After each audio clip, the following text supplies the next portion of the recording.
Bien-aimés, comme je disais tantôt, bienvenue au ministère international GPS Ministry International. Alléluia.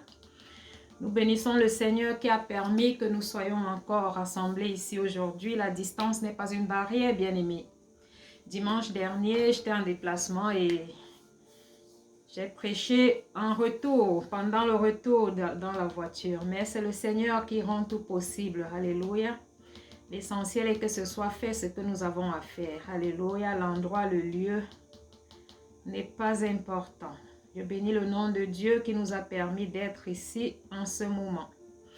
Donc, sans plus tarder, bien-aimés, je vais commencer par lire le texte de l'évangile de Jean au chapitre 5, versets 1 à 19. Nous allons parler aujourd'hui de la guérison. Jésus-Christ, alléluia, bien-aimé, est celui qui guérit. Jésus-Christ est celui qui met en mouvement. Jésus-Christ, bien-aimé, est celui qui élève. Jésus-Christ est celui qui change nos situations. Alléluia. Nous allons le découvrir aujourd'hui dans l'évangile de Jean au chapitre 5, versets 1 à 18. Alléluia. Père éternel, nous te bénissons pour ces moments. Oh Dieu, toi qui as tout permis, toi qui as tout créé. Alléluia. Toi qui étais au commencement, car au commencement était la parole était avec Dieu et la parole était Dieu. Seigneur, je te rends grâce pour ta grâce dans nos vies, pour ta faveur. Alléluia. Que serions-nous sans toi? Que pourrions-nous sans toi, éternel? Tu es le chemin, la vérité et la vie. Tu es celui qui nous a donné le souffle de vie. Père, nous te bénissons et t'élèvons. Nous t'invitons, Saint-Esprit. Viens et prends le contrôle pendant ces quelques minutes d'échange, oh Dieu. Merci parce que tu nous prouves encore aujourd'hui par le texte de l'évangile de Jean au chapitre 1, au chapitre 5 du verset 1 à 18, que tu es le même hier, aujourd'hui, éternellement. Alléluia. Que tu fais encore ce que tu as fait auparavant. Tu guéris encore aujourd'hui, Seigneur. Merci pour ta présence. Guide-nous, parle-nous, enseigne-nous dans le nom souverain de Jésus-Christ de Nazareth. Nous avons prié. Amen, amen, amen. Soyez bénis, bien-aimés. Je vais commencer avec la lecture, comme je disais tantôt, de l'évangile de Jean au chapitre 5, versets 1 à 18. Jésus guérit un homme paralysé. Alléluia. Jésus guérit un homme paralysé. Après cela, il y avait une fête des Juifs et Jésus monta à Jérusalem. Or, à Jérusalem, près de la porte des moutons, il y a un bassin qui s'appelle en hébreu Bethesda, ou de Bethsada. Bethsata, c'est l'hébreu Bethsata, et qui a 5 portiques. Sous ces portiques était couchée une multitude de malades, d'aveugles, d'infirmes, d'estropiés. Là, merci. Là se trouvait un homme malade depuis 38 ans. Jésus le vit couché et sachant qu'il était déjà là depuis longtemps, il lui dit, « Veux-tu retrouver la santé? Veux-tu retrouver la santé? » Le malade lui répondit, « Seigneur, je n'ai personne pour me mettre dans le bassin quand l'eau est agitée. » Oh mon Dieu, il était seul, il n'avait personne. « Seigneur, je n'ai personne pour me mettre dans le bassin quand l'eau est agitée. Pendant que moi je viens, un autre, alléluia, descend avant moi. » Jésus lui dit, « Lève-toi, prends ton grabat et marche. » Ou alors, prends ton lit et marche. Aussitôt, l'homme recouvra la santé à la parole du Seigneur. Prends ton grabat, lève-toi et marche. Alléluia. Aussitôt, l'homme recouvra la santé. Il prit son grabat et se mit à marcher. Or, c'était le sabbat. C'était le sabbat ce jour-là. Les Juifs disait donc à celui qui avait été guéri, « C'est le sabbat. Il n'était pas permis de porter ton grabat. » Il leur répondit, « C'est celui qui m'a rendu la santé, qui m'a dit, prends ton grabat et marche. » Il lui dit, alléluia, il lui dit, qui est l'homme qui t'a dit, prends et marche? Mais celui qui avait été guéri ne savait, alléluia, ne savait pas qui c'était, car Jésus s'était esquivé. Pardon, je suis un peu, il y a des gens qui ont écrit, qui ont envoyé un truc, ça m'a un peu détourné, mais je reviens concentré dans la lecture. Merci beaucoup, que Dieu vous bénisse. Alléluia. Pas de distraction, Virginie. Alors, il lui demandait, qui est l'homme qui t'a dit, prends et marche? Mais celui qui avait été guéri ne savait pas qui c'était, car Jésus s'était esquivé. En effet, il y avait foule en ce lieu. Après cela, Jésus, quand tu cherches Jésus, ou alors dans ta pensée, quand tu te mets à réfléchir, alléluia, Jésus agit. Donc sans chercher Jésus, Jésus l'a retrouvé, alléluia. Après cela, Jésus le trouve dans le temple et lui dit, « Eh bien, tu as retrouvé la santé, ne pêche plus, de peur qu'il ne t'arrive quelque chose de pire. » Je reprends.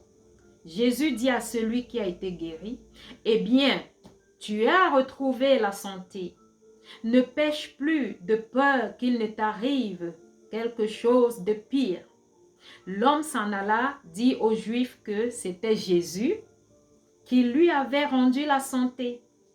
C'est pourquoi les Juifs persécutaient Jésus. Alléluia, parce qu'il faisait cela pendant le sabbat. Jésus leur répondit, « Mon Père, c'est-à-dire Dieu, mon Père est à l'œuvre jusqu'à présent et moi aussi je suis à l'œuvre. C'est pourquoi les Juifs cherchaient d'autant plus à le mettre à mort. » Je dis ça comme ça. Non seulement parce qu'il annulait le sabbat, mais parce qu'il disait que Dieu était son propre Père. Alléluia. Se faisant ainsi lui-même égal à Dieu. Bien-aimés, nous voyons ici dans l'évangile de Jean, chapitre 5, versets 1 à 18, alléluia, que Jésus-Christ rencontre un homme malade. Oh Seigneur, un homme malade depuis 38 ans. Depuis 38 ans, bien-aimé. Jésus rencontre cet homme dans sa paralysie, dans sa maladie, dans ses souffrances, dans sa solitude. Oh Seigneur, il n'avait personne pour l'aider. Il n'avait pas d'aide. Qu'est-ce que Jésus fait, bien-aimé? Jésus l'appelle à une vie nouvelle. Il l'appelle, alléluia, à se lever. Il lui donne la responsabilité de se lever, de prendre sa vie, de marcher. Alléluia.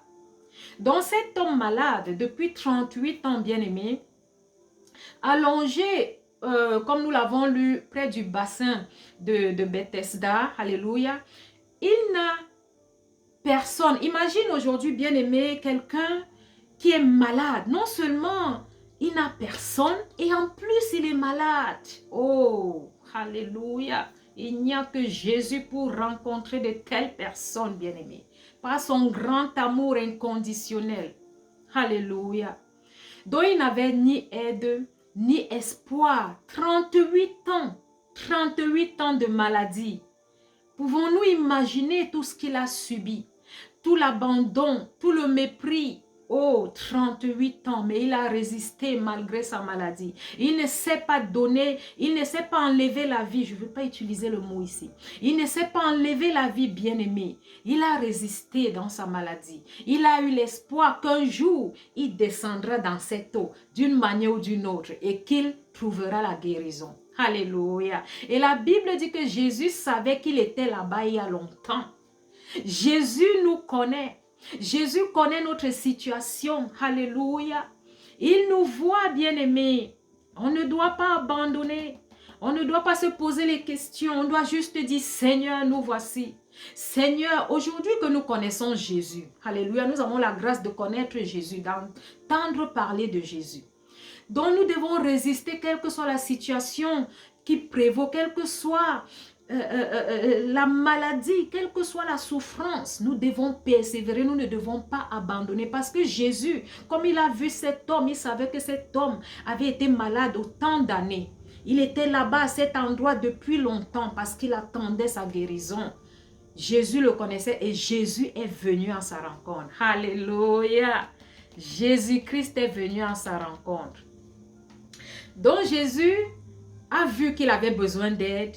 Il est venu le mettre en mouvement. Il est venu lui donner l'espoir. Il est venu changer sa vie. Il est venu changer sa situation. Alléluia.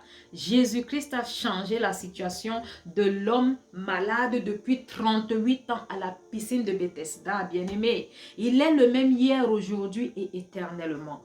Donc, dans le verset 6 du chapitre 5 de l'évangile de Jean, Jésus lui pose une seule question.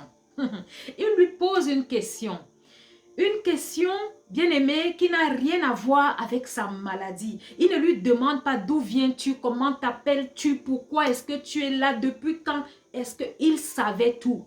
Il connaissait sa vie, bien-aimée. Jésus-Christ nous connaît.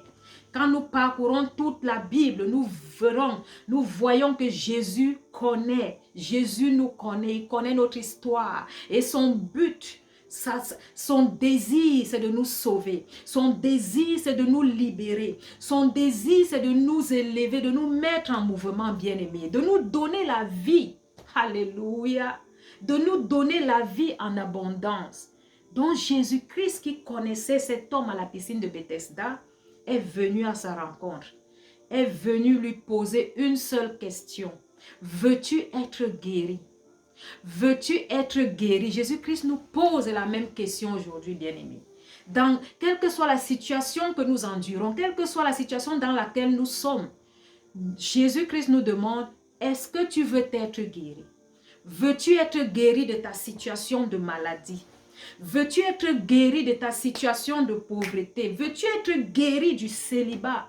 Veux-tu être guéri du manquement? Je ne vais pas citer tous les mots que nous connaissons déjà, bien-aimés. Veux-tu être délivré de l'alcoolisme? Veux-tu être délivré de ce qui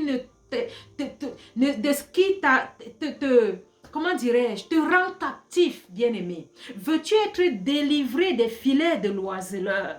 Jésus-Christ nous pose la même question aujourd'hui. Veux-tu être guéri? Alléluia. Il est le même hier, aujourd'hui et éternellement. Il ne change pas. Oh, quelle que soit l'heure, le moment, l'endroit, le jour, même si c'est le sabbat comme ça a été le cas, Jésus-Christ vient à notre rencontre. Mais il nous laisse le libre choix, bien-aimé. Il ne nous force pas pour nous guérir. Il dit qu'il est venu. Alléluia. Au commencement était la parole était avec Dieu, la parole était Dieu. La parole s'est faite chair et elle est venue comme lumière. Alléluia. Pour nous éclairer, pour nous libérer, pour nous montrer le chemin, car dans les ténèbres, nous ne voyons pas, nous sommes aveugles. C'est ce que Jésus-Christ est venu faire. Alléluia. Et il dit dans cet évangile de Jean qu'il n'est pas venu pour juger le monde. Il n'est pas venu comme il n'est pas venu pour dire à ce monsieur, c'est parce que pour telle ou telle raison, parce qu'il a dit à un moment dans ce texte, va et ne pêche plus, de peur qu'il ne t'arrive quelque chose de pire. Ça veut dire que quoi? Jésus veut faire comprendre au monsieur que c'est peut-être par rapport à ses actes qu'il a été malade. Puisqu'il évoque, va et ne pêche plus, de peur qu'il ne t'arrive quelque chose de pire. Alléluia. Mais Jésus ne l'a pas jugé dans son état.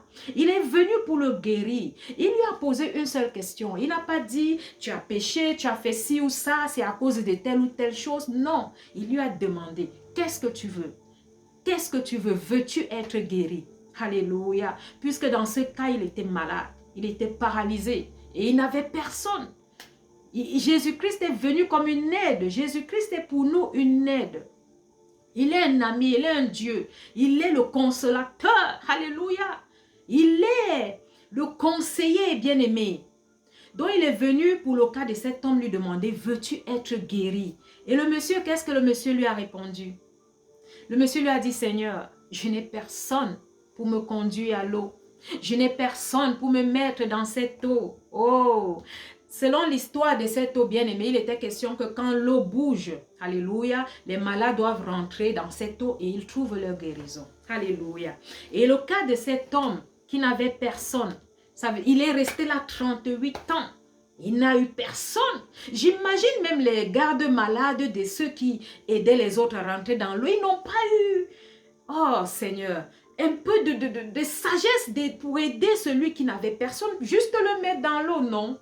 Ils ont voulu juste que ce soit les leurs qui soient guéris. Alléluia. Mais Jésus-Christ voit les regards de cette injustice. Il voit les cœurs et il vient au secours de ceux qui n'ont personne. Il vient au secours. Il est l'aide de ceux qui n'ont pas d'aide. Alléluia. Il envoie l'aide à ceux qui n'ont pas d'aide. Mais il nous pose une question. Est-ce que nous voulons? Voulons-nous cette aide? Bien-aimé, je disais tout à l'heure dans la version anglaise que même quand tu vas à l'hôpital pour une opération, on ne te guérit pas sans ton consentement. Déjà, le fait que tu vas à l'hôpital, c'est parce que tu veux une guérison. Mais maintenant, quand c'est des cas critiques, comme cette paralysie par exemple, où le monsieur était paralysé, malade pendant 38 ans. Quand c'est des cas où tu as besoin d'être opéré, on demande ton avis, tu dois signer des papiers pour être opéré. Tu dois donner ton accord. De la même façon ici, Jésus-Christ n'agit pas sans ton accord. Jésus-Christ n'entre pas dans ta vie sans ton accord, bien-aimé. Jésus-Christ demande, veux-tu être guéri? Jésus-Christ demande, veux-tu être sauvé? Jésus-Christ demande, veux-tu être marié? Jésus-Christ demande. Rien ne se passe au hasard, bien-aimé. Il a créé le monde afin que nous jouissions de tout ce qu'il a créé. Alléluia. Il a créé l'homme et la femme. Alléluia. Et il a dit, allez et multipliez-vous. Bien-aimé, pour se multiplier, il faut une union. Pour se multiplier, il faut un mariage. Alléluia. Donc, comme il a demandé au monsieur, veux-tu être guéri? De la même façon, il nous demande aujourd'hui, veux-tu être marié? Veux-tu quitter le célibat? Alléluia. Veux-tu un nouveau travail? Veux-tu un emploi comment dirais-je, qui te satisfait, bien-aimé? Jésus-Christ nous pose des questions dans plusieurs domaines de nos vies. Mais voulons-nous? Est-ce que nous sommes désireux? Est-ce que nous le voulons?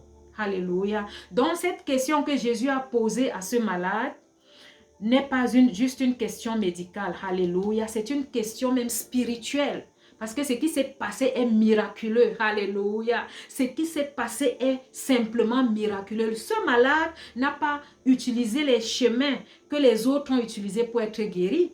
Pour être guéri à l'endroit où il était, il fallait rentrer dans l'eau et trouver la guérison. Mais lui, parce que Jésus-Christ l'a vu, parce que Jésus-Christ a vu qu'il n'avait personne, parce que Jésus-Christ, alléluia, a vu sa situation qu'il voulait changer. Il est venu à son secours, il est venu à sa rencontre, alléluia. Et ce monsieur a trouvé grâce devant Dieu. C'est une grâce, c'est une faveur, parce qu'il est passé par des chemins, par un chemin que les autres n'ont pas utilisé. Alléluia. L'essentiel est qu'il a été guéri et miraculeusement guéri, autrement guéri, alléluia. Et son histoire est restée jusqu'aujourd'hui. Ça, c'est ce que Jésus-Christ peut faire. Ça, c'est ce que Jésus-Christ peut faire. Donc, Jésus-Christ peut te mettre en mouvement. Il peut t'enlever d'une situation qui te paralyse, alléluia, pour te lever, pour te mettre en mouvement, pour te libérer, bien-aimé. Ça, c'est seul Jésus-Christ qui peut le faire. La Bible dit, appelle-moi au jour de la détresse, je te répondrai et tu me glorifieras. Alléluia. Alors, béni. La Bible dit, appelle-moi au jour de la détresse, je te répondrai et tu me glorifieras. Il ne ment pas, bien-aimé. Alléluia. Il nous voit. Il attend juste que nous lui accordons, que nous acceptons son invitation, que nous l'acceptons dans nos vies, bien-aimés, afin qu'il vienne régner, afin qu'il vienne prendre la place dans nos vies par son Esprit Saint, pour commencer à nous guider, nous parler. Alléluia. Nous protéger, nous dire à nos ennemis que nous sommes son territoire, alléluia, que nous lui appartenons, alléluia. Sans notre accord, il ne peut pas agir, bien-aimé. Sans notre accord, il ne peut pas, il n'est pas dictateur, bien-aimé. Il nous donne le libre choix, alléluia. Il a posé la question, monsieur, veux-tu être guéri? Et le monsieur a donné son accord en expliquant qu'il n'a personne pour le mettre à l'eau pour le guérir. Et Jésus l'a guéri d'une manière miraculeuse. Et comme Jésus l'a guéri, alléluia, nous allons le lire plus tard pour comprendre ce qui s'est passé. Donc, l'évangile de Jean au chapitre 5, de 1 à 6, traite ici une question de désir. Quel est ton désir? Quel est ton désir? Viens déposer, alléluia, ton désir devant le trône des rois, du roi des rois, devant Jésus-Christ éternel, l'éternel des armées. Celui qui est mort sur la croix pour toi, il est le seul qui a donné sa vie sur la croix, alléluia. Il n'y a pas d'eux. Il n'y a pas d'eux. Nous allons parcourir le monde entier. Jésus-Christ est le seul qui s'est sacrifié pour nous. C'est pourquoi la Bible dit il n'y a plus de sacrifice. Alléluia. Il n'y a plus de sacrifice car Jésus-Christ lui-même s'est donné. Alléluia. Il nous a rachetés de tout ce qui pouvait nous tenir captifs. Il nous a rachetés de toute condamnation. Il n'y a plus de condamnation, bien-aimés. Alléluia. Il n'y a plus de condamnation avec Jésus-Christ. Il nous libère, il nous voit. Du moment où nous sommes avec lui, du moment où nous lui donnons l'accord d'agir dans nos vies, il nous libère de la même façon qu'il a libéré cet homme qui était malade depuis 38 ans à la piscine de Bethesda. Alléluia. Et quelle que soit la durée de ta souffrance, bien-aimé, je veux te dire que Jésus-Christ peut te libérer. Appelle-le et toi seul, tu sauras ce qu'il a fait. Et comme nous sommes un témoignage vivant, bien-aimé, tu témoigneras de ce qu'il a fait dans ta vie. Alléluia. Il te connaît, il t'attend, il t'appelle. Parle-lui et il te répondra. Alléluia. Donc, comme je disais tantôt, l'évangile de Jean traite ici dans le verset 5, l'évangile de Jean chapitre 5, verset 1 à 6, traite ici la question de désir. Quel est notre désir? Jésus voit l'homme et ne lui demande pas le diagnostic, ne lui demande pas quelle maladie il a. Non, non, il voit juste sa disposition intérieure. La Bible dit que Dieu regarde au cœur. Jésus voit sa disposition, son désir ardent du fond du cœur, c'était de guérir.